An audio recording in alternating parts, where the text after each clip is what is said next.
جربتي تعملي رز معمر حلو في الفرن؟ تعالى اقولك بطريقة سهلة وبمكونات بسيطة هتعملي احلى صينية رز معمر، وهتنفع معاكي في اي وقت، الصبح او بالليل او في اي وقت انت عايزاه. اول حاجة هتجيبي 3 كوبايات رز، هتغسليهم كويس قوي، ممكن تنقعيهم 10 دقايق وممكن تستخدميهم على طول. هتغسليهم كويس وتصفيهم من المية بتاعتهم. بعد كده هتبداي تحطيهم في الصينية بتاعتك.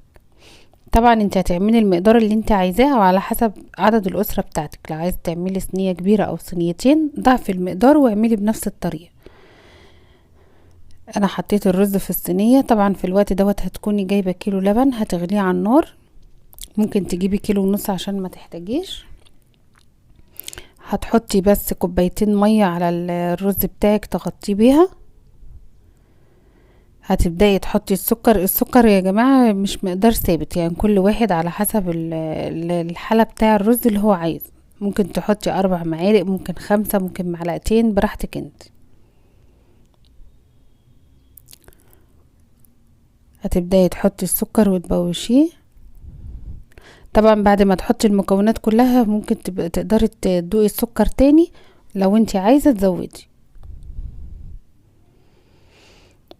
هحط بقى معلقتين لبن بودرة وهقلبهم كويس مع الرز والسكر والمية علشان يدوبوا معايا. لو مش متاح عندك اللبن البودرة بلاش، احنا بنحطه بس علشان المية اللي احنا حطيناها في الاول ديت ما يبقاش الرز طعمه مية. طبعا لو عندك كمية اللبن كلها ومش عايزة تحطي مية بلاش، ممكن تشيلي اللبن البودرة وتشيلي المية دي وتبداي تحطي اللبن العادي على طول. بعد ما بوشتهم كده مع بعض هجيب بقى كيلو اللبن اللي انا غليته وهبدأ اصب عليهم.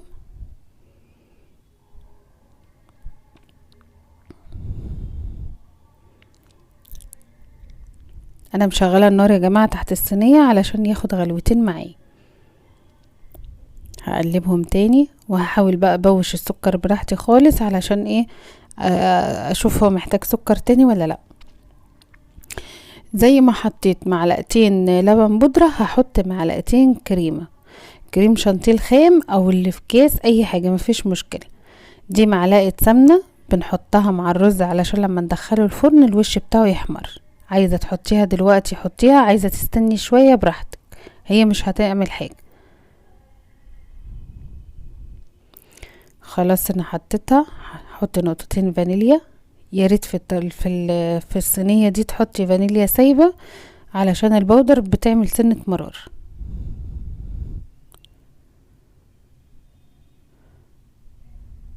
انا ماشيه معاكي الخطوات بطريقه سهله خالص اهي.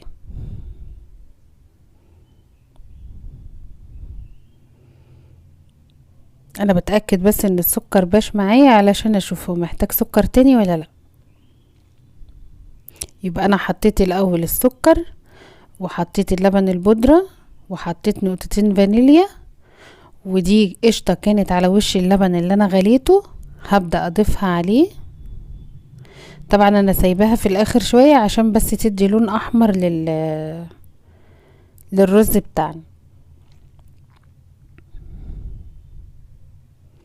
زي ما قلتلك عايزة تحطي معلقتين كريم شانتيه هتحطي مع المكونات بتاعتك وتقلبيها، مش عايزة برضو براحتك انت. لو اللبن بتاعك دسم بلاش تحطيه. بعد كده هي تغلي غلوتين وهدخلها الفرن. وادي الرز بتاعنا بعد ما طلع من الفرن وشه اتحمر. لو الوش بتاعك ما اتحمرش ممكن تفتحي عليه الشواية 5 دقايق. وبالهنا والشفا. لو عجبك الفيديو بتاعنا ما تنسيش اللايك والاشتراك في القناة، والسلام عليكم.